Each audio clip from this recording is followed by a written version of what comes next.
रामकृष्ण संघ के सन्यासियों का दिव्य जीवन, षष्ठ संस्करण, जून 2016। स्वामी भास्करानंद जी द्वारा लिखित। रामकृष्ण संघ के महान सन्यासियों के जीवन की प्रेरणापद प्रसंगों का सरल, सरस और सारगर्भित प्रस्तुति स्वामी भास्करानंद जी महाराज, मिनिस्टर इंचार्ज, वेदांत सोसाइटी, वॉशिंगटन ने अपनी प्रसिद्ध पुस्तक लाइफ इन इंडियन मॉनेस्ट्रीज में किया है। विवेक ज्योति के पाठकों हेतु इसका हिंदी अनुवाद रामकृष्ण मठ, नागपुर के ब्रह्मचारी चिदात्म चैतन्य ने किया है। भगवान निस्वार्थ प्रार्थनाएं सुनते हैं। स्वामी प्रणवात्मानंद जी पशुपति महाराज 1904 से 1975 एक सन्यासी के साथ कश्मीर की तीर्थ यात्रा पर गए थे। एक दिन वे दोनों मीलों पैदल चलने के बाद अपराह्न में पर्वत शिखर पर स्थित एक गांव में पहुंचे। वे दोनों बहुत थक चुके थे। उन्हें विश्राम की आवश्यकता थी। रात व्यतीत करने के लिए उन्हें आश्रय स्थल की भी जरूरत थी। एक ग्रामीण ने उन दोनों को देखा और अपने घर में रहने के लिए आमंत्रित किया। यद्यपि उस गांव में अधिकतर मुस्लिम परिवार रहते थे, तथापि उनका मेजबान हिंदू था। दोनों सन्यासियों की अपने घर में अच्छी व्यवस्था करने के बाद ग्रामीण ने व्याकुलता पूर्वक प्रणाम कर कहा, महाराज, हमारे यहाँ कुछ महीनों से वर्षा नहीं हुई है। यदि वर्षा नहीं होगी तो हम लोगों की सारी फसल नष्ट हो जाएगी तथा हम लोगों को भूखों मरना होगा। आप लोग साधु हैं, आपके पास यौगिक शक्तियां हैं। दया करके आप हम लोगों के लिए वर्षा करा दीजिए। इतना कहकर वह ग्रामीण चला गया। सूर्यास्त हो चुका था। पहाड़ी गांव में चारों ओर अंधेरा फैला हुआ था। सायंकालीन साधना का समय होने पर स्वामी प्रणवात्मानंद जी ने अपने सन्यासी बंधु से कहा, देखो, हम पर उस व्यक्ति की कितनी श्रद्धा है।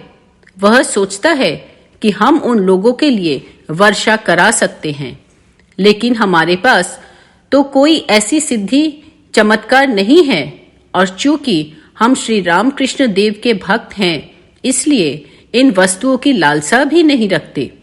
ऐसा लगता है कि श्री रामकृष्ण से प्रार्थना करने के अलावा हमारे पास और कोई उपाय नहीं है। यदि उनकी, श्री रामकृष्ण की इच्छा होगी तो वे वर्षा कराएंगे। तत्पश्चात कमरे का दरवाजा बंद कर दोनों सन्यासी आसन पर बैठे और कातर भाव से श्री रामकृष्ण से प्रार्थना करने लगे। वे अपनी प्रार्थना में इतने तन्मय हो गए कि उन्हें समय का बोध नहीं रहा। अकस्मात जोर से दरवाजा खटखटाने की आवाज आई। तब उन्होंने दरवाजा खोला तो उनका मेजबान तेजी से कमरे में घुसा और उनके चरणों में गिर पड़ा।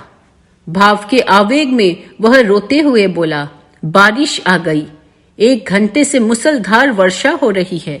आप लोगों के कारण ही वर्षा हो रही है। आप लोगों के बारे में मैं गांव वालों को बताने जा रहा हूं। उनके उत्तर की प्रतीक्षा किए बिना ही वह दरवाजा बाहर से बंद कर चला गया। घोर बरसात में भीगते हुए वह वापस आया।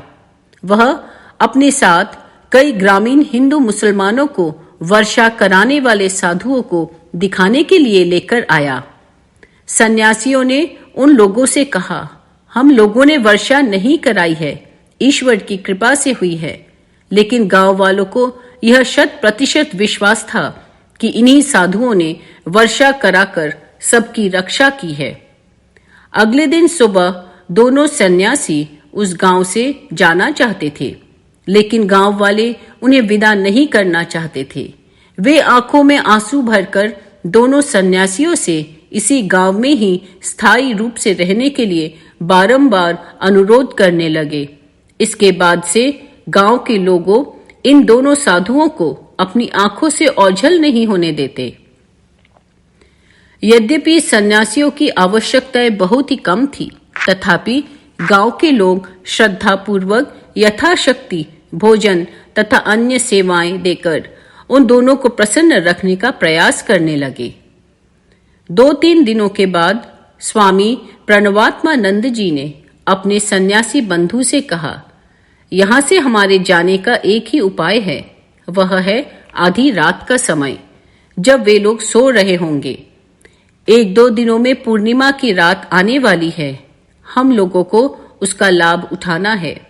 हम चांदनी रात में बिना किसी अधिक कठिनाई के पहाड़ी मार्ग से नीचे जा सकते हैं।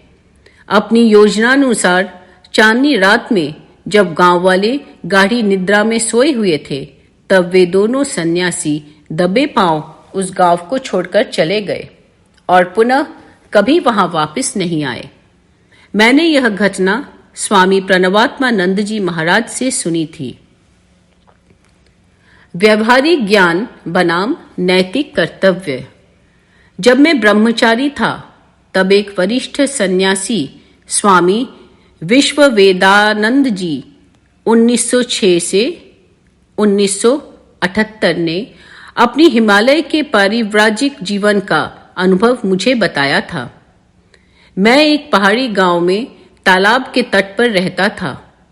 ग्रामीणों का जीवन सरल, निष्कपट, सादगीपूर्ण था और शहरी संस्कृति से दूषित नहीं था।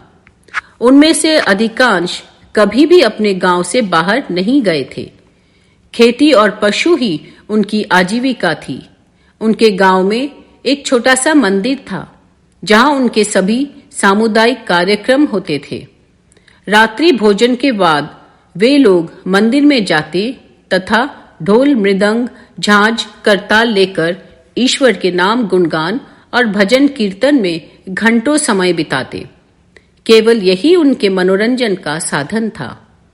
एक दिन शाम को बहुत से ग्रामवासी मेरी कुटिया में आए। वे लोग बहुत ही उत्सुक दिख रहे थे। गांव का मुखिया भी उन लोगों के साथ था। उसने मुझे प्रणाम कर कहा, महाराज, चमत्कार हो गया। हमारे तालाब में शेषनाग प्रकट हुए हैं। कृपया आकर उनका दर्शन कीजिए।